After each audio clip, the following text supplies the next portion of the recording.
Então, olá outra vez. É com grande entusiasmo que iniciamos esta sessão, dedicada ao tema que aqui temos atrás, escrita uma forma de resistência e ativismo, porque a palavra escrita tem sido, ao longo da história, uma ferramenta poderosa na luta contra a opressão e na promoção de mudanças sociais. Hoje, e como veem, temos o prazer de contar com 3 vozes distintas que têm utilizado a palavra para questionar, provocar e inspirar. Começamos ali pela Pilar Del Rio, que acho que toda a gente conhece, mas numa apresentação muito curta, presido esta fundação que hoje acolhe generosamente a nossa conferência e a quem muito agradecemos esta oportunidade.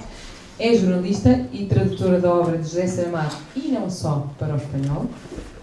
Está pessoalmente envolvida na elaboração da Declaração Universal dos Direitos Humanos, dando continuidade aos ideais de José Saramago. Ao meu lado, Tânia Cláudia Lucacheo, escritora, poeta, atriz e dramaturga, com uma vasta obra publicada e finalista de prémios importantes como o Prémio Oceanos 2021. E ao lado, a Joana Bertolo, obrigada Joana, escritora e dramaturga também, com vários romances, livros de contos e literatura infantil, alguns deles finalistas ou galardoados em prémios importantes, como o Prémio Oceanos de 2019 ou o Grande Prémio de Literatura DST, que é, aliás, um dos nossos patrocinadores. Vou lançar a primeira pergunta. A ideia é que seja, tal como a sessão anterior, uma conversa fluida, se quiserem interromper, acrescentar, enfim. Começo pela Pilar.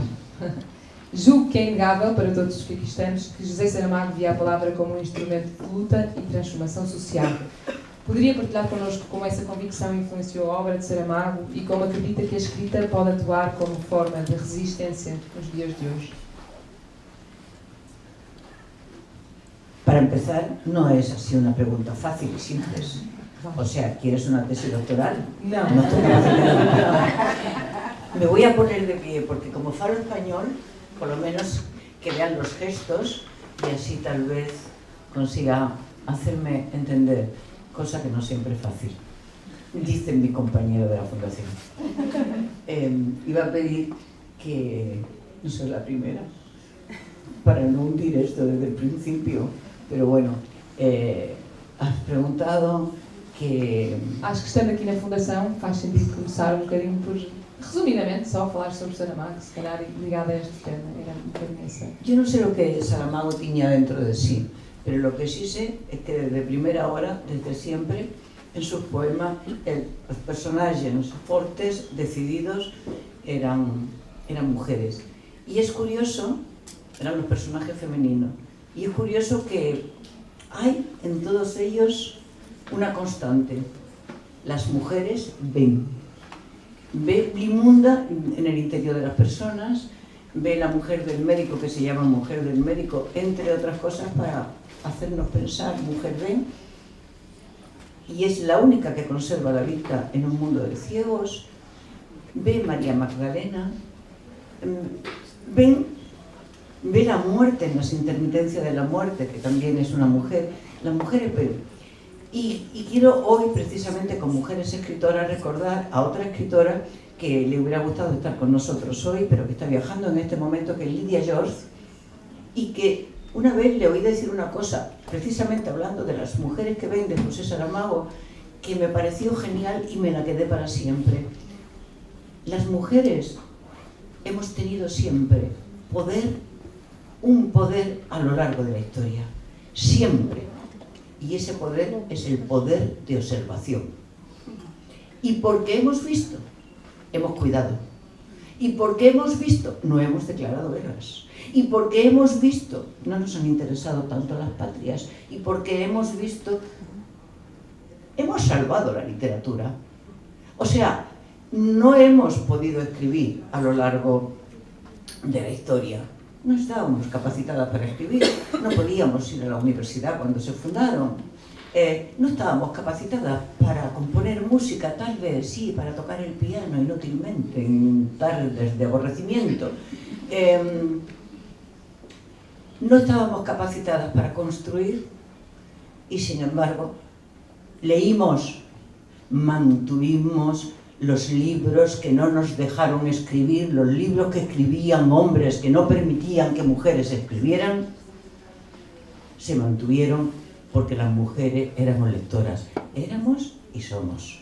Y ahora, afortunadamente, también hay muchas mujeres que han conseguido el derecho a expresarse y a escribir. Yo reivindico de los hombres la igualdad y les pido que se incorporen a la lectura de los libros de las mujeres, como antes se ha comentado, que los hombres se incorporen, porque ahí sí que vamos a aprender a ver y a entender el mundo.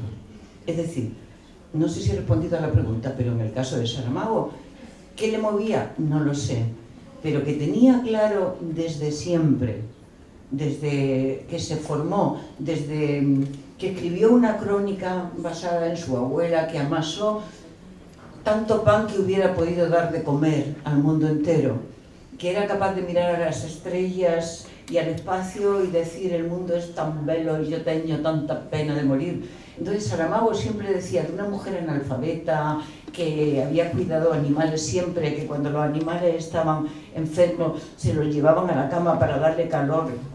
Hablo de cerditos, no estoy hablando de animales maravillosos, o sea, porcos. En fin. Entonces, siempre pensó que las mujeres veían, cuidaban, llegaban, eran capaces, y construyó su literatura. En el fondo, nos dicen, resume la esencia de la obra de Saramago, diría, hay un punto de apoyo, hay iba a decir un pilar, pero no, o sea, hay un punto de apoyo que son las mujeres, y luego, la verdad, también hay que decirlo, hay muchos hombres que pueden ser encantadores en la obra, pero están todos perplejos. O sea, los hombres de la obra de José Saramago van así mirando. Pobre mío, el señor José de todos los nombres, el propio Baltasar, que no sabe a qué demonio Blimuta le abre y le deja la puerta abierta de su casa. Hasta Jesucristo tenía sus momentos tristes de no saber qué hacer con María Magdalena. Pero sí, tiene hombres muy perplejos, siempre en afán de superación, y mujeres que cuidan la vida.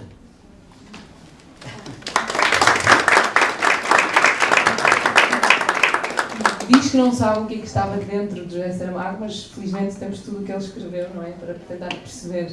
E há esta frase na qual nós nos inspiramos um bocadinho também para pensar nesta conferência, e se calhar perguntava à Joana ou à Cláudia, não sei, quem quiser responder, esta frase: a palavra tem de ser entendida como um instrumento de luta. Se um escritor não compreende que ele próprio é uma força de transformação social, está a renunciar ao seu ofício. De alguma forma, Joana, identificas-te com esta afirmação? Sim, bastante. Só antes de responder, quero só agradecer o convite e tudo isto a acontecer, tanto à Fundação José Saramago como ao Clube das Mulheres Escritoras. Desfrutei imenso, aprendi imenso na conversa anterior. Acho que promete ser assim um dia em cheio, muito importante estarmos aqui reunidas. Faz mesmo a diferença. Faz mesmo a diferença a palavra escrita, mas faz mesmo a diferença o diálogo. Portanto, sim, eu acho que muitas aqui escrevem, não é? E escrever também tem a ver com dizer não a uma série de outras coisas que podíamos estar a fazer. Podíamos estar a ler, podíamos estar a tomar um café com um amigo, podíamos estar a olhar o belíssimo céu de estrelas e a dizer que bela é a vida, mas dizemos que não é isso tudo para nos sentarmos a escrever. E no meu caso individual, e só posso falar de mim, isso vem justamente de acreditar que há qualquer coisa da minha energia que eu posso doar, inscrever nesse grande tecido social que somos em coletivo. Então, com alguma humildade, acho que me inscrevo, quero inscrever-me nessa tradição de escritores envolvidos com poder de observação, que questionam o seu mundo. No entanto, eu também acho importante, muitas vezes, quando surge esse debate da escrita política, ou da escrita como a minha, não é? Que está sempre muito em diálogo com o que está a acontecer à nossa volta. Eu também gosto de salvaguardar o espaço para aquele escritor, aquela escritora, que diz que nada lhe interessa, não lhe interessa aos leitores, não lhe interessa o que se está a passar, interessa-lhe um texto sobre roer a sua própria unha e é aquilo que lhe compete. Eu, com alguma condescendência, digo a esse escritor ou a essa escritora que também um texto sobre roer a sua própria unha pode ser eminentemente político e pode ser um comentário brutal ao seu próprio tempo. Mas não sei se há uma certa condescendência da minha parte, por isso é que eu friso esta coisa de eu inscrevo-me, subscrevo aquela frase 100%, mas acho que é uma posição individual e que a literatura é um espaço ainda maior que as posições individuais. E o que eu acredito realmente é no pacto, ou seja, independentemente do que eu queira como escritora, eu posso plantar quantas sementes revolucionárias eu quiser no meu texto, mas eu acredito que são vocês que o fazem florir. Ou seja, eu posso falar das minhas intenções quando me sento a escrever, do que é que me motiva, porque é que digo não às outras coisas, mas eu acredito que, que isto é um diálogo e que há um poder imenso nos leitores. São os leitores que transformam um texto sobre uma mulher a roer a sua unha, podia ser um texto umbilical, solipsista, alienado. São os leitores que escolhem ler este texto como um comentário sobre o tempo e são os leitores que, em último caso, transformam o seu tecido social. E pronto, eu também sou leitora, não é?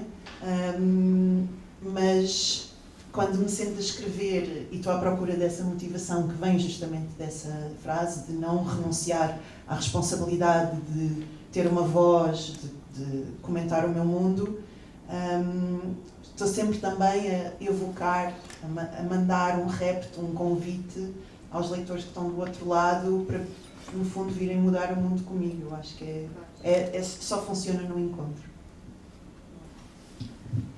Olá, bom dia a todos e a todas.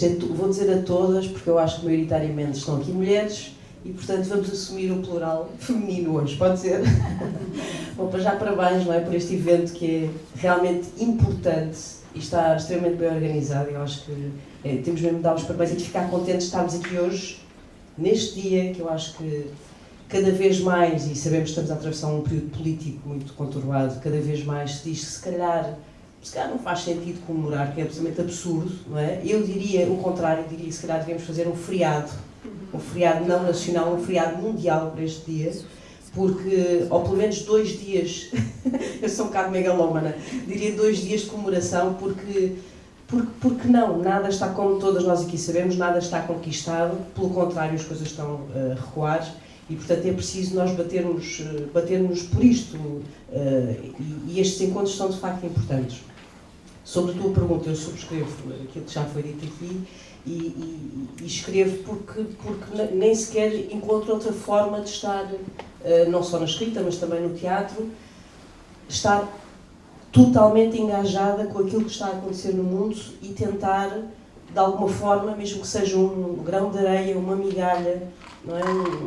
Uma coisinha de nada que possa chegar ao outro lado e que seja também um ato transformador. Eu acredito na escrita e em qualquer movimento artístico como um ato transformador.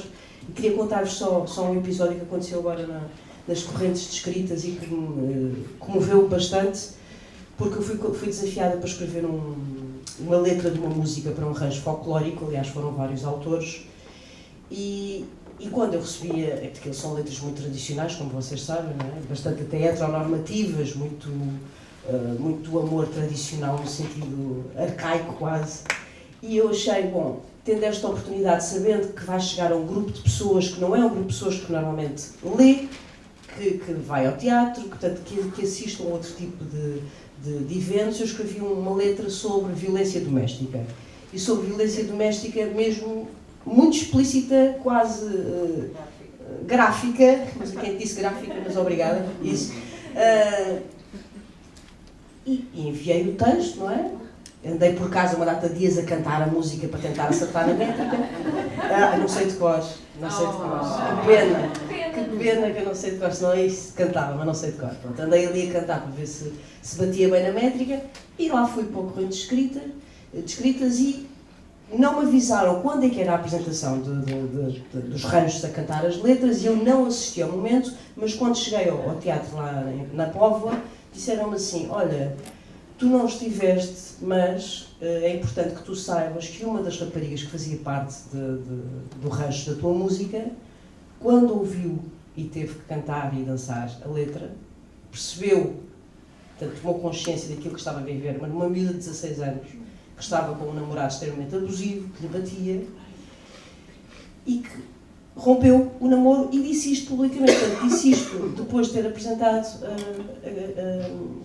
ok, isto é só uma migalha, isto é só um grão de areia que eu acho que enquanto autora posso fazer no meu trabalho. Mas aquilo tocou-me profundamente, porque se de alguma forma uma letra que era só uma letra sem importância nenhuma, do ponto de vista artístico, acho bastante frágil, desinteressante, mas se aquilo tocou aquela pessoa, se aquilo de alguma forma transformou a vida daquela pessoa, então eu sei que estou a fazer alguma coisa certa. E isso é o que me interessa enquanto autora, enquanto criadora de teatro. É isso também. Aqui há tempos, não sei se vocês viram, saiu uma lista da FNAC de mulheres autores, de mulheres não, de vários autores, que se agora voltássemos a uma ditadura, que seriam automaticamente censurados e eventualmente presos e presas. E eu estava lá. E eu fiquei muito contente. Fiquei genuinamente contente. Pronto, fiquei preocupada com a minha filha, não é? Com a minha família, mas pensei, ok, então eu estou no caminho certo. Se um dia ser de presa por causa disto, está certo.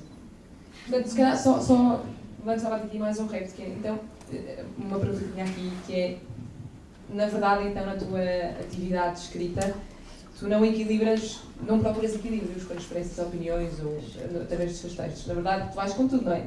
Nesta música escreveste sem pudor, não é? Ou de maneira gráfica. Eu nunca tenho, infelizmente, mas isso é um problema estrutural da minha personalidade. Não tenho mesmo, não estou nada preocupada com esse retorno. Preocupo-me muitas vezes, lá está, pela minha família, pela minha filha, tenho uma filha menor de idade, e eu sei que às vezes algum feedback pode ser menos positivo. Mas também sei que ela, quando crescer, perceberá que esse gesto foi importante também para ela, para a vida dela. Mas acho que nesse aspecto sou, não diria inconsequente, mas não estou mesmo nada preocupada com... Não estou, pronto, se calhar sou um pouco insana, a verdade é esta. Não, eu diria que não, mas não sei. Se calhar passava para ti, Joana, e perguntava-te, na tua escrita, há sempre uma tensão constante entre o que é real e o que é imaginado, não é? Entre o que é concreto e o que é abstrato. De que forma é que essa mistura de dimensões te ajuda a criar narrativas que questionam a realidade e convidam a refletir? Ou seja, como é que tu achas que a experimentação narrativa, ou seja, esta mistura, pode funcionar também como uma ferramenta de resistência, de pôr o dedo na ferida? É difícil responder a isso assim diretamente, porque não é tão programado ou programático quanto isso. Eu acho que todas aqui encontramos a nossa voz, andamos à procura da nossa sensibilidade, e o bonito é ver que escrevemos todos textos tão diferentes e que eles vão inscrevendo e dialogando com o espaço maior social e cultural à sua maneira. Lá está, pode ser, às vezes é um verso num rancho folclórico, às vezes é um ensaio dito na Fundação José Saramago, às vezes é uma carta escrita a um amigo. E sem dúvida o meu projeto literário assenta muito no poder da imaginação ao serviço da verdade, não é? Portanto, as minhas modalidades acabam a ir muito para a distopia, a fantasia, coisas que parecem muito desligadas do real, mas pelo contrário, elas vêm da minha perturbação individual, do facto de eu estar sempre tão envolvida, afetada, convocada pelo que está a acontecer à minha volta. Eu escrevo porque estou sempre a ver coisas à minha volta que não compreendo. É quase como se aquela parte, às vezes penso que aquela parte do cérebro dos vossos filhos com 4 ou 5 anos que estão sempre a perguntar porquê é que aquelas luzes não se apagam, porquê é que aquelas pessoas estão caladas e estas estão a falar. Essa parte do meu cérebro nunca se desligou. Eu estou sempre a perguntar, mas porquê? Porquê que esta pessoa fez esta opção? Porquê é que votámos todos nestes psicopatas? Porquê que... como é que são estas personalidades extremamente doentias que chegam às posições de poder, como é que chegamos aqui, não é? Eu não consigo não passar os dias a pensar nisso. E então o que eu escrevo, na realidade, parte das minhas perguntas. E talvez porque eu não tenho uma tese, eu não escrevo para vos dizer, olhem, eu já percebi. Há X, Y, Z e temos que ir à direita, à esquerda e vai ficar tudo bem. Se eu me sentasse a escrever com um plano assim, talvez a minha literatura fosse muito diferente, mas como eu me sento a escrever cheia de perguntas, a imaginação parece que as convoca e lhes dá uma forma. Quando eu digo imaginação, é uma história, é o personagem, mas que permite, naquele pacto que eu falei na resposta anterior, trazer-vos, pedir-vos para virem perguntar comigo, virmos pensar juntos, sei lá, agora perguntas dos meus livros, não é? Onde é que acaba a cidade e começa o campo, não é? Porque é que temos esta palavra natureza como se fosse uma coisa diferente de nós? E então, ou seja, são estas as perguntas que me organizam quando chego a escrever e até agora a forma mais potente que eu encontrei para as perguntar aos leitores tem sido o espaço ficcional, a história, a metáfora, a analogia. Não consigo escrever poesia, dou os meus passinhos no teatro, mas é engraçado porque o teatro, para mim, não sei também se depois queres, o teatro traz depois a dimensão do diálogo. Os textos hoje em dia são muito coletivos, é o grande prazer. Eu não sei se tenho uma voz dramaturgica como acho que tenho uma voz literária, mas o que eu acho muito bonito do teatro é chegar lá com as minhas ideias e depois o texto é mesmo construído em grupo. Então a sensação que eu tenho é, às vezes, os textos, pronto, os livros, por assim dizer, a literatura, são quase as minhas obsessões individuais e quando chegamos ao texto cênico parece um coro de perguntas, não é? Parece todos nós a perguntar como é que chegamos aqui, como é que saímos disto, como é que nos ligamos, como é que não perdemos tanta coisa importante que ficou para trás, como é que honramos o que ficou para trás, como é que nos tornamos melhores ancestrais. Eu acho que estas perguntas estão sempre a juntar-nos nestes projetos artísticos, com as diferentes modalidades. Sim, se calhar só acrescentar em relação ao teatro, porque realmente há uma diferença muito grande, não é? Também o que se passa agora em termos de teatro contemporâneo. Porque se pensarmos, por exemplo, no início do século XX, temos aquela ideia do autor, não é? E do autor mesmo, não da autora, que não existiam praticamente mulheres a escrever. Portanto, a ideia do autor que chegava lá com o texto, e havia claramente uma hierarquia também no teatro, que era o autor, depois o encenador, que às vezes era o mesmo, mas outras vezes não, e depois então os atores que eram uma espécie de marionetas. Hoje em dia, como sabemos, isso não acontece. Nós temos normalmente um autor que é também um encenador, um autor ou autora, mas todos os atores e atrizes também fazem parte dos processos. Então, é isso, não é? Nós chegamos lá com uma ideia, aquilo que me acontece, não é? Eu escrevo para cena já há alguns anos, o que me acontece, ainda por cima trabalho com atores que eu confio sempre, eu chego com um texto e normalmente aquilo que chega, depois a parte final, aquilo que é publicado, não tem nada a ver com o texto que eu escrevi no início, absolutamente nada. A última experiência com o Orlando, por exemplo, para o Teatro Nacional, eu tive uma primeira versão, com um elenco muito grande, um elenco com 20 pessoas em cena, e eu apresentei a proposta e tive vários atores a dizer assim, mas olha, porque a minha ideia era recriar o atentado terrorista em Orlando, numa discoteca em que foram assassinados várias pessoas homossexuais, e eu tinha neste elenco atores e atrizes, pessoas da comunidade LGBT, que sabiam muito mais do assunto do que eu e que me disseram, olha, mas recriar isto em cena e estás a utilizar só o nome do agressor, de certa forma estás novamente a dar voz ao agressor e não às vítimas, e acho que isto é problemático. E eu não tinha pensado naquilo. E disse, tem razão. Portanto, isto era toda uma parte importante do texto, que o que eu fiz foi arrisquei tudo de cima a baixo e depois pensei, agora estou tramada, porque não tenho texto para o espetáculo. Mas depois, em processo de ensaios, não é? E com vários testemunhos também dos atores, fui percebendo, lá está, que para contar a história do Orlando na América, aquele atentado, eu precisava de ir à Grécia Antiga. E precisei de voltar atrás e de começar, nomeadamente no mito do andrógeno, e perceber como é que as coisas têm evoluído neste aspecto, do ponto de vista da identidade de género e da orientação sexual, como é que a coisa tem evoluído. E aí sim, depois chegar à violência que é contida hoje em dia, nomeadamente num atentado como Orlando. Mas lá está, foi graças à equipa que eu percebi que aquele texto não fazia sentido, que não era sequer, não dignificava as pessoas que faziam inclusivamente parte aqui do elenco, nem as pessoas que fossem ler o texto e ver o espetáculo. E, portanto, graças àquela equipa, eu escrevi um texto que, reparem, que é o meu único texto para o Plano Nacional de Leitura, e que eu digo, isto não é justo, porque o texto não é meu. Fui eu que o assinei, porque depois fui eu que organizei os materiais, não é? E que editei e que escolhi isso tudo. Mas aquele texto são as vozes daquelas pessoas todas que estiveram ali, que estão lá os nomes deles, não é? Mas a autoria é minha, e eu sinto muito isto no teatro, que a autoria realmente muitas vezes é só, às vezes já são vários nomes, não é? Mas muitas vezes é só um nome, mas é uma grande aldrabice, porque não é só o nome que está ali, de todo. Pronto, e acho que essa agência política também no teatro, que é uma agência coletiva, está cada vez mais clara, mais consciente, e acho que é muito mais estimulante, muito mais interessante do que a coisa da autoria, só da autoria dramatúrgica, assim. Oh, Carmen, deixa-me só perguntar-te uma coisa. Sendo o teatro uma coisa mais coletiva, não é? Que dá para contar.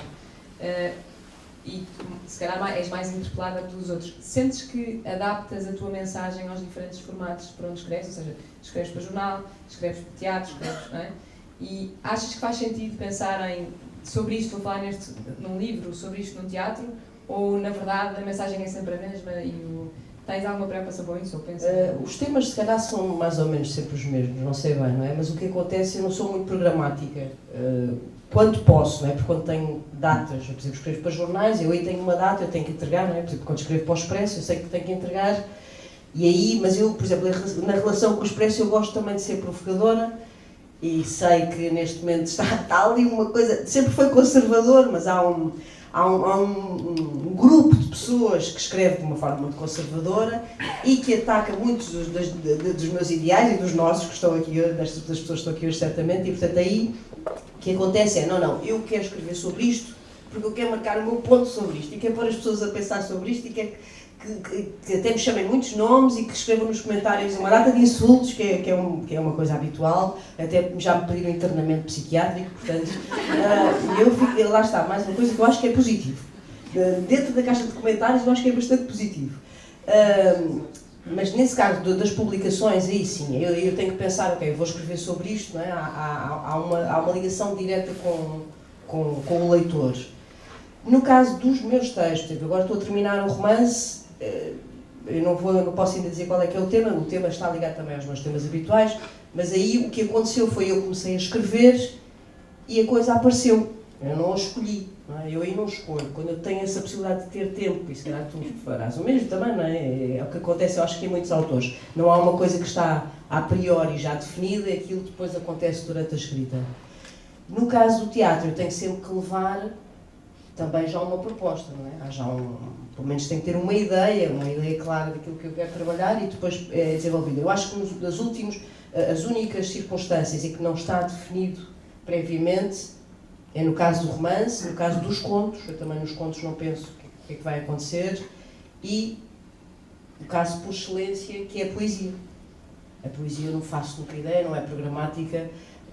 Aliás, há aqui muitas pessoas que escrevem poesia, normalmente é o verso que nos interrompe aquilo que estamos a fazer, não é? Há quem diga que irrompe, eu digo que interrompe, porque aquilo atravessa, e muitas vezes estou no supermercado ou num sítio completamente inusitado e a minha filha, coitada, diz, mãe, espera aí que eu tenho que apontar isto agora. Eu tenho mesmo que apontar aquilo porque senão vou perdê-lo. Não é algo que lá está, a poesia não é uma ideia, é mais uma música. E se eu não a registro naquele momento, ela foi-se. E então, por isso, acho que há várias danças diferentes, consoante o formato em que estão a entrar. Mas eu acho que isto é comum a todos os autores e autoras, sim. Pilar, se calhar de uma maneira diferente. No, es que quiero comentar, qué maravilla oír a las escritoras, sois, apabulláis, y frente a eso es difícil decir algo. No soy escritora, soy jurnalista y entonces tiendo a, y me voy a volver a poner de pie, tiendo a poner de pie es una forma de falar, pudiendo estar sentado.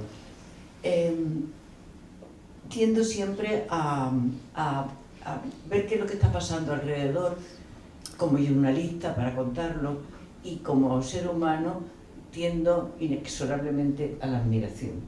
O sea que admiro lo que sois capaces de construir y de hacer, y creo que es definitivo para la mejora de la sociedad en la que vivimos. Esta especie de... se está circulando mucho un término que a mí me gusta, que se llama la fachosfera. Fachosfera, son fascistas, fachos, y están por ahí mandando y quieren suprimir de los textos. Ya han avisado algunos portugueses que tenían que asistir en los próximos tiempos a algunos congresos en Estados Unidos, que en ninguna ponencia, en ninguna comunicación por escrito pongan, por ejemplo, la palabra género, porque a partir de ese momento saltan alarma y probablemente les sea denegado el visado para entrar en Estados Unidos. La situación está mal, y vosotros contabais cómo se podía hacer. A mí se me estaba ocurriendo desde la base, no como escritora, si no sería posible a todo esto de la fachosfera responderles. No, ellos utilizan amenazas, armas, insultos, asedios, canalladas, crímenes. ¿Y si nosotros propusiéramos no responder con manifestaciones por la paz? Desde luego, algo tenemos que hacer. No podemos ser 8.000 millones de espectadores, porque ya Fernando Pessoa en Ricardo Reis, con Ricardo Reis nos decía que... Ah, no, perdón. Sí, Fernando Pessoa decía una cosa horrible. Fue Saramago quien le corrigió. Fernando Pessoa decía, sabio es quien se contenta con un espectáculo de un mundo. Y Saramago le respondió, no, sabio es quien no se contenta y procura cambiarlo. Y por eso escribió O ano da morte de Ricardo Reis. Pero digo, ¿y si propusiéramos, en vez de ser espectadores atónitos, que estamos esperando a ver por dónde nos llega la bala? Si por aquí, por detrás, por delante. Y si en vez de hacer fijaros, no digo ni marchas, ni manifestaciones por la paz, que deberían ya estar en las ruas cheias, como hoy aquí está la palabra paz escrita. Y si convocáramos un inmenso baile frente a estos armados hasta los dientes. Saramago también decía que si hay fábrica de armas, habrá fábrica de conflictos, y que cuanto más sofisticados sean los conflictos, cuanto más sofisticadas sean las armas, más sofisticados serán los conflictos. Y él estaba muriéndose, sabía, porque el médico le había dicho que le quedaban meses, y sin embargo estaba ahí escribiendo alabardas y alabardas, porque decía, no quiero morir sin decirlo todo. Y decir esto, cuidado, que no nos convenzan que esto es inevitable, porque no es inevitable. Entonces, no sé, a mí me parece que podría ser maravilloso salir a danzar en todo el mundo a la misma hora, salir en las calles, movernos, hombre, de vez en cuando hacer un gesto ordinario de eso así, o sea, pero siempre danzando. ¿No sería una forma cívica? Por cierto, el otro día leí o oí, o no sé, una frase que me voy a tatuar en alguna parte del cuerpo. Bien, es verdad que a mi edad ya no me quieren tatuar porque dicen que la piel está tan flácida. O sea, los tatuadores son tan simpáticos como mi hijo, que me dijo el otro día, ¿sabes que perteneces a la generación de Trump? Tienes casi la misma edad. O sea, hay gente simpática en el mundo. Pues la frase que me quiero tatuar es que el feminismo es un estado avanzado de civilización. Wow. No es mía, pero bueno, pero yo también aplaudo. Entonces, en el feminismo como estado avanzado de civilización, frente a todas esas reuniones de gente marcadas por sus economías y marcadas por las presiones de sus grandes empresas y de sus grandes bancos, y eso que les hace a ellos empoderarse y tener unas reuniones donde se besan porque son altos, guapos y maravillosos, nosotros salir a bailar a la calle.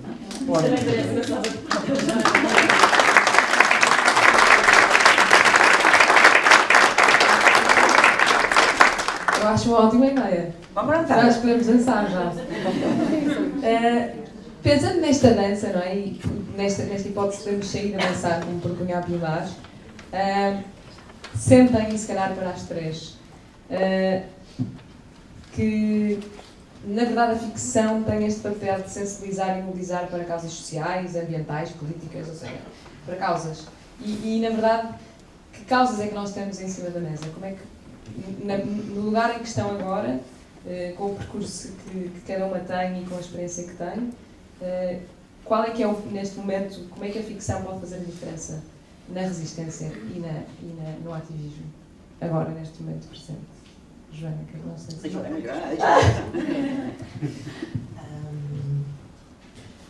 Bem, não me querendo repetir muito, mas há bocadinho falei desta ideia da imaginação ao serviço da verdade ou do real, não é? Que não seja uma imaginação ou uma fantasia alienante, não é? Que nos desliga do mundo ou que nos fecha numa bolha, mas uma proposta ficcional que nos confronte, que nos faça estranhar o mundo, não é? Porque todos temos cognitivamente esta tendência a normalizar. É uma das coisas mais insidiosas do nosso tempo, é a facilidade com que, porque vem a uma velocidade vertiginosa, com que normalizamos novos comportamentos, novas tecnologias, a novidade, não é? Habituámos-nos, quando o avanço tecnológico, sobretudo, que acarretou mudanças do tecido social, quando a velocidade de aceleração se tornou exponencial, começámos a normalizar quase tudo o que vem. E o problema disso é a ausência do lastro crítico, não é? Não temos tempo para pensar nos perigos destas novas tecnologias e destas novas dinâmicas que estamos a inserir. E, por exemplo, obviamente isto é ilustrado, por exemplo, agora com o boom da inteligência artificial, do qual tendencialmente sou apologista, mas como qualquer espaço de criatividade, inovação e descoberta da grande empresa humana, mas é um terror, não é? Porque vemos que nada está a ser pensado nas suas consequências éticas, morais, sociais, a fundo. Portanto, há mesmo um problema de falta de tempo.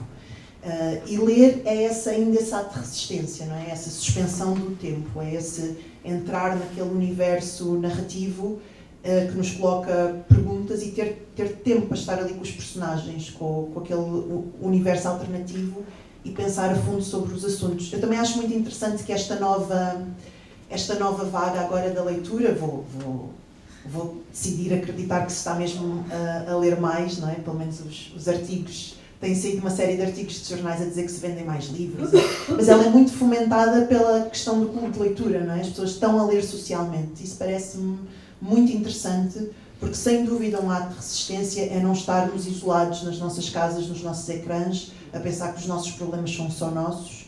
É isto que estamos aqui a fazer, é vir passar um sábado juntos, a trocar problemáticas, a estreitar laços, elos, a perceber que temos todos problemas comuns, desafios comuns. Eu acho que passa muito por isso a resistência. E no pano de fundo disto, a mim interessa-me, porque a ficção é mesmo a minha cena, não é? É mesmo aquilo que eu mais gosto, porque nos entendo, pronto, este fenómeno, nós somos seres profundamente, intrinsecamente, estruturalmente narrativos. O eu, não é?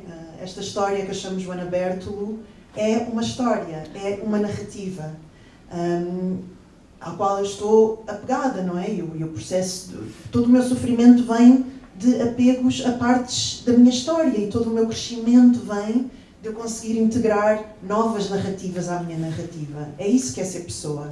E se isso é tão estrutural no meu processo de ser pessoa, então coletivamente é uma oportunidade incrível nós consciencializarmos que histórias nos governam e pensarmos que outras ficções, que outros mitos, que alternativas temos a esta história vigente. E no nosso tempo somos governados por histórias muito claras, como a do progresso ilimitado num mundo de recursos finitos, ou a prevalência da vida humana sobre a vida não humana. E estas histórias governam-nos, mas muitas vezes, e consigo pensar agora em várias escritoras, por exemplo, que estão a dar voz, como a Carola Saavedra ou a Natasha Martin, ou livros que estão aí agora a sair e que dão voz a entidades não humanas, elas vêm-nos propor, e se a história fosse outra, não é? E se não houvesse esta pirâmide, e se não houvesse esta hierarquia? Eu acho que esse é o problema esse é o problema da ficção, porque é um desafio, mas é a grande potência da ficção. Ou seja, que histórias fazem sentido agora tirar do silêncio, tirar da margem, que outras histórias estão, porque as histórias estão a ser contadas, as histórias estão aí, não é? As histórias não são dos escritores, só que há umas que de alguma forma vêm ao spotlight e nós normalizamos, nós dizemos, o real é aquilo, mas é uma construção e tudo o que é construído pode ser desconstruído. Portanto, eu acho muito entusiasmante que o nosso ofício seja trabalhar com este material, que também é o material que constrói o mundo. Eu? Sim. Eu, por acaso, há uns tempos ouvi uma entrevista de um poeta que eu gosto muito e conheço bem, que é o Alberto Pimenta, e certamente vocês conhecem também, e que ele falava de uma coisa que eu subscrevo inteiramente, que é... quer dizer, tudo é ficção, porque nem a nossa história nós conhecemos bem. Nós estamos sempre a ficcionar sobre tudo aquilo que vivemos e sobre tudo aquilo que projeta. Também a imaginação, não é? A ficção. E depois eu acho que a maior ficção, isto do ponto de vista social que existe e que move, de facto, o mundo, como sendo o real, é o dinheiro. O dinheiro é uma ficção que move totalmente a nossa vida, que move totalmente a humanidade e que não é real. E, portanto, eu acho muita graça quando se fala em contextos ficcionais na literatura, por exemplo, ou nas outras artes, desvalorizando, dizendo que é uma ficção, não tem importância, não tem alcance. Quando nós vivemos, nomeadamente nesta questão do dinheiro, é uma das ficções que move a realidade. Portanto, porque é que há esta hierarquia de o que é que pode, de facto, ter impacto e alterar a realidade das pessoas? Se for num contexto artístico, é uma ficção que não tem importância. Se for num contexto social, é uma ficção que consegue, de facto, pôr o planeta a mexer de uma determinada forma, não é? E, portanto, eu acho que a ficção... também acho que estamos a viver, na área da literatura, estamos a viver um período de desvalorização da ficção. O próprio Julian Fuchs, que é um autor que eu gosto muito, um autor brasileiro, dizia: eu cheguei à ficção num período em que ela está a morrer. Porque, como sabem, estamos a passar um período muito de aquilo que se chama autoficção, autobiografia, mas eu acho que também aí é uma falácia, porque, como estava a dizer há bocadinho, não é? A autoficção, ou mesmo a assumida autobiografia, é também uma ficção, não é? Portanto, nós não conseguimos sair deste enredo que nós próprios, não é que nós criamos, é que nós somos. Nós somos, como estavas a dizer, nós somos seres narrativos, nós somos seres ficcionais. Portanto, é a forma como nós nos organizamos, é esta lógica de eventos que corresponde... às vezes é uma mistura, não é, entre aquilo que nós sentimos, vimos, nos disseram, e isso é exatamente igual tanto no registro de um texto narrativo como na nossa própria narrativa, como tu estavas a dizer. E, portanto, eu acho que é fundamental continuar também a haver esse investimento na chamada dita ficção pura e dura, que não é de todo o tipo de escrita que eu faço. Eu gosto mais desse apoio que é claramente auto, que parte de mim. Lá está, nunca escrevi um texto muito distópico, ou assumidamente distópico, não é porque sinto que não é, a minha mão não vai para aí naturalmente, mas acho que não deve haver hierarquias de valor sobre isso também. Se calhar perguntava-lhe só, Pilar, então, na verdade, passando para a realidade, quais é que acha que são os desafios mais urgentes nesta promoção deste pensamento crítico sobre todos estes desafios de que elas falaram? Como é que se promove a leitura? Como é que conseguimos, através da palavra, pôr as pessoas a pensar? E, se calhar, passando um bocadinho mais no seu percurso, até como jornalista e como tradutora, porque a Joana e a Cláudia falaram um bocadinho mais sobre a parte da ficção, como é que nós conseguimos trabalhar esta palavra e ter esta... Qué buena pregunta. Si fuera una sesión general de la Asamblea de Naciones Unidas, ¿cómo hacemos para pensar? Yo pienso que en los últimos años las humanidades en todos los países, al menos en los países de nuestro entorno europeos, han sido muy devaluadas. Y que la ética es una palabra y un concepto que se desconoce en líneas generales, y ya prácticamente no se estudia literatura, y hablas con un alumno y dice Dostoyevsky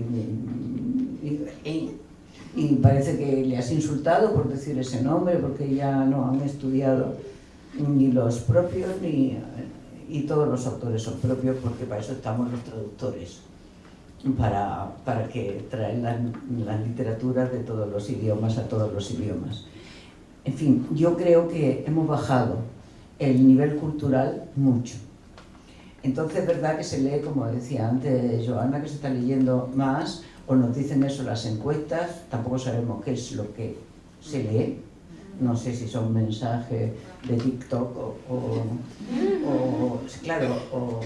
libros de autoayuda, que pueden ser en un momento determinado muy buenos, pero lo que de verdad nos hace soñar y nos hace ser más humanos y nos hace avanzar es cuando se nos abren perspectivas, cuando la imaginación florece. Julian Fuchs decía esto de la autoliteratura, el momento bajo de la literatura. No, querido, él ha hecho una obra maravillosa a partir de la historia de su familia, pero la ha construido con una belleza como esta película, que espero que todas y todos los que están aquí ya hayan visto, la película brasileira, tan absolutamente hermosísima, ainda estoca y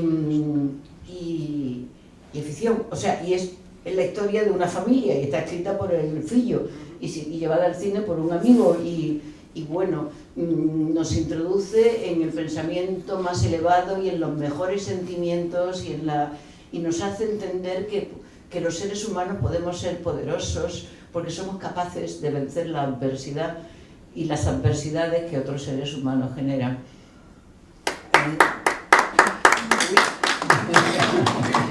Bueno, pues eso, que sí, que la ficción, la creación y los sueños, en el mundo estamos ahora mismo en una situación pésima, ya se ha dicho, y la izquierda y los partidos progresistas están perdiendo espacio de una forma avasalladora, y hay un economista, catedrático de Economía de Sevilla, que escribió un libro y que me lo manda y me dice: quiero que me hagas el prólogo. Y digo, perdona, no sé, 3x5, ayer estábamos viendo las filas de sillas que teníamos que poner abajo porque habrá una sesión paralela a la de esta y teníamos que ver cuántas veces 3 para llegar a 25 y ya fue un lío.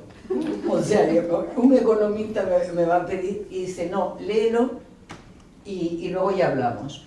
Y efectivamente me puse a leer el PDF que me mandó y decía una cosa impresionante. La izquierda está perdiendo porque no tenemos sueños, y los sueños son absolutamente fundamentales. Entonces, ¿quiénes son quienes nos abren las puertas de las grandes narrativas en las que nos encontramos también, minúsculamente o totalmente? Esta ha contado mi vida, hablando de otra cosa. pero está contando mis sentimientos, mis sueños, mis frustraciones. Claro que la literatura es absolutamente fundamental. Y me parece que nuestro gran fracaso es que no lo estamos diciendo. Y que esto no pasa a los especialistas, a los expertos y a los gobiernos que luego hacen los planes de estudio. Yo creo que la sociedad estamos como un poco como si en vez de ver imágenes en la televisión y en los telemóviles y no sé qué, fueran disparos que nos dan y que quedamos un poco boquiabiertos y que no proponemos y no lanzamos. Tendríamos que haber dicho hace ya mucho tiempo, y no, o sea, hay una tradición maravillosa, o sea, y la universidad no es una fábrica de dar títulos, la universidad es para llegar y saber que somos universales, y que hay otras culturas, y que hay otros países, y que somos todos iguales, y que ya se ha superado la Edad Media donde las mujeres no podían pisar la universidad, incluso el siglo XX, donde al principio del siglo XX no podían estudiar medicina porque no podían ver un cuerpo desnudo. Las mujeres que iban a hacer médicas. Entonces, cuando iban a hacer una operación, tenían que salirse, aunque fueran muertos, al que iban a tratar. En fin, que la ficción es necesaria porque abre camino, que los sueños son necesarios y en la ficción están los sueños o los pesadelos. O sea, claro que en 1993 está plasmado mucho de lo que estamos viviendo ahora, y que deberíamos reivindicar más las humanidades junto con los sueños y con el baile. O sea, ya voy por 3 mandamientos universales y me callo, ya no hablo más porque el cuarto puede ser tremendo. Para terminar, porque estamos a chegar ao fim do nosso tempo, se calhar gostava então de voltar à palavra escrita, ao papel, ao livro, e perguntar a cada uma se gostavam de recomendar um livro interessante sobre o tema da conferência, sobre o tema da nossa sessão, enfim, um que achem que é imperdível e que esteja de alguma maneira relacionado com este tema tão vasto que é a paz, este pôr o dedo na ferida, não sei. Não sei se tens alguma coisa a No es só porque yo no tengo memoria para recordar el nombre del libro que quiero recomendar. Empieza que me voy a mirar no teléfono. Mais do que um livro, uma obra que está agora também a ser recuperada agora. Já tinha sido publicada em português, mas os livros estavam a desaparecer e o Relógio d'Água está a republicar uma escritora incrível estadunidense chamada Ursula Le Guin, que está agora a sair cá. Falando um bocadinho, não fomos muito pelo tema da distopia, mas de facto é muito interessante estas duas tendências, estes dois movimentos do que é que também a nossa psique coletiva precisa a cada momento, e houve nos últimos anos, também graças eu acho à série, à passagem para a série do trabalho da Margaret Atwood, uma recuperação do pensamento distópico, não é? Há qualquer coisa em nós que precisa de dar sentido à sensação distópica do real, e essa já conhecemos bem, não adianta muito.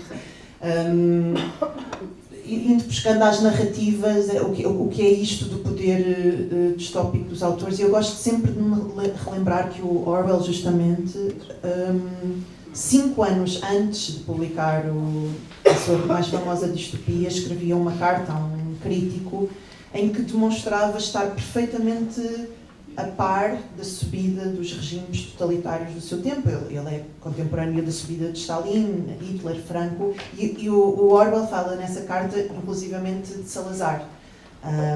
Ou seja, o Orwell não está a escrever sobre o futuro. O Orwell está, voltando à ideia do poder da observação, o Orwell está a olhar em volta e a escrever sobre o que já está a acontecer no seu tempo. Eu acho que isso é o grande poder das distopias, é devolverem-nos, ajudarem-nos a adivinhar o presente, não é? No sentido em que o futuro já está constantemente... E às vezes o que é difícil, e todos sentimos essa dificuldade ao abrir o feed de notícias ou ao ouvir o telejornal, estamos a ser avassalados de estímulos e de coisas a acontecer, e todos nós temos mecanismos de proteção emocional para podermos subsistir neste mundo, não é? Funcionar, e muitos deles passam pelo corte e pela alienação, e há um preço grande a pagar por isso. Eu acho que se calhar revisitarmos as distopias clássicas do século XX, Orwell, Huxley, Zamyatin, etc., pode ser um bom exercício, ou seja, tudo o que os pensadores do século XX já sabiam sobre o nosso tempo atual, e nesse exercício de recuperar o texto distópico, não perder a Ursula Le Guin, que provavelmente pelo facto de ser mulher e por ter uma permissão fantasista inigualável, ela cria mundos, ela cria planetas, ela tem livros completamente... ela é muito livre, ela é muito, muito livre, é uma mulher muito, muito livre. E talvez no seu tempo... ainda não tivesse os seus leitores, e talvez os seus leitores sejamos nós agora. Estão aqui muitas autoras que eu gosto e admiro. Eu estava a pensar de quem é que eu ia sugerir, mas não é por simpatia, mas eu vou sugerir. Eu gosto muito dos teus livros, daquilo que tu escreves, e portanto eu vou sugerir um livro que é muito pequenino. Eu gosto de todos os teus livros, já li todos, mas há um pequenininho que é uma novela, que é a Natureza Urbana, que eu inclusivamente falo aos meus alunos na universidade, dou em clubes de leitura. É uma novela, parece muito simples, muito fácil de escrever, não é? Ela é bastante complexa, muito bem escrita, e fala a história de uma mulher, de uma protagonista, não é? E a sua relação também com a natureza, mas a natureza, aquilo que tu falas há bocadinho, que não distingue da natureza, aquilo que é a natureza nossa, própria, da pessoa, e a urbana, não é? E é muito, muito interessante, muito bem escrito, e portanto eu vou recomendar o teu livro, Joana. Pues yo pensaba recomendar los vuestros y de todas las escritoras que acá están, y bueno, deberíamos hacer antes de salir un recuento de qué libros de cada una y apuntárnoslos en nuestra lista de deberes. Y ya saben que para mí los deberes es una cosa muy importante, tan importante como los derechos, porque tenemos que construir siempre. Pero voy a dar 3 nombres de 3 mujeres que no están aquí, que alguna ni siquiera ya está viva. Una española, Almudena Grandes, tiene un libro que me parece muy interesante y que ahora no recuerdo si es la madre o la hija de Frankenstein. Pero es madre o hija y Frankenstein aparece. Y es una historia de una mujer que quiso la perfección y para su hija, y decidió crear una hija maravillosa. Y ya no voy a desvelar más cosas que pasa, pero es tremendo. Y está contado y está basado en una historia que es verdad. Que a veces las mujeres nos empeñamos en que todo tiene que estar perfecto, la cama perfecta, no sé cuánto perfecto, todo limpio, porque si no, no somos buenas mujeres, pero también tenemos que hacer bien el trabajo. El feminismo nos hace que nos planteemos bien qué es esto de la perfección si no fue un atraco que nos hicieron. Bueno, otro de los libros que quería recomendar, de una portuguesa, Misericordia. Me parece que ese libro de Lydia Llor expresa muy bien lo que es escribir, porque hay muchas reflexiones sobre la escrita y la escritura, pero también qué actitudes humanas podemos tener y debemos tener en este tiempo, y cuántas cosas ignoramos y damos la cabeza para otro lado. Me parece que es un libro escrito desde una tremenda honestidad y con un gran estilo. Y el último es un libro que me enfadó mucho, pero quiero hablar también de una brasileira, de Adriana Lisboa. Entonces ocurrió que le dan el premio Nobel a una coreana, que Adriana Lisboa me deja un libro y que un autor español maravilloso, oye, guapísimo, llamado Manuel Rivas, me manda un libro. Empiezo a leer uno y digo, uy, qué duro, y lo dejo. El de la premio Nobel era la vegetariana. Me empiezo a leer el de Manuel Rivas y son cazadores que están preparando cacerías y cómo son, y los ritos de la cacería, y levantarse a las 5 de la mañana para la cacería, y los sueños de la cacería. y digo, me voy a hacer Adriana Lisboa. Y el de la Adriana Lisboa se llamaba Grandes Carnívoros. O sea, llegó un momento que dije, me voy de la literatura, me voy a apuntar a una serie de televisión. Y no me apunté a una serie de televisión porque todas eran violentas. Entonces, esos 3 libros, Adriana Lisboa, brasileira contemporánea nuestra, Almudena Grande, tristemente desaparecida, una mujer con una fuerza increíble, y Lidia George, nuestra paisana, pues me parece que son opciones que sí recomiendo, aparte de vosotros, de Joana, aparte de todas las escritoras que aquí estáis, de vosotras dos y de todo el mundo. Obrigada.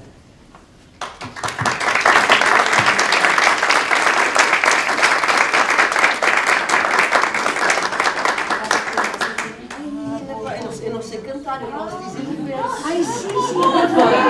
Parece logo uma forma de terminar. Cantar eu não consigo. Antes de cantar, deixa-me só agradecer muito, gostei imenso.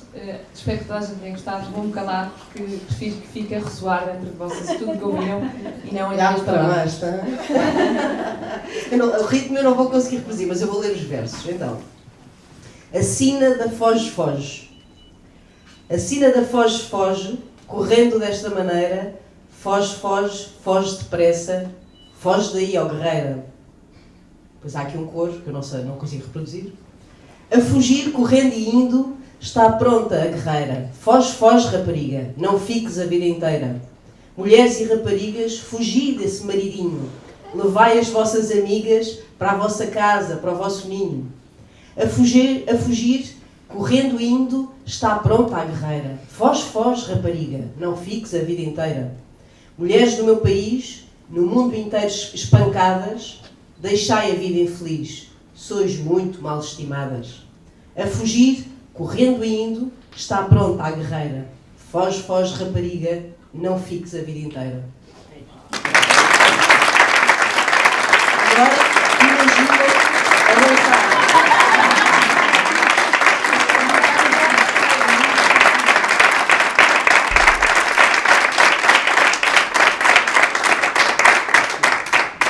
Muito obrigada. Damos por encerrada esta primeira parte da nossa conferência. Voltamos às 2. Não se atrasem porque temos mais 3 mesas e ainda a apresentação da revista, que, apesar de só ser lançada oficialmente no final da festa, já está disponível aqui na livraria da Fundação, por isso quem já não vai poder estar connosco já pode levar a sua revista. Até já!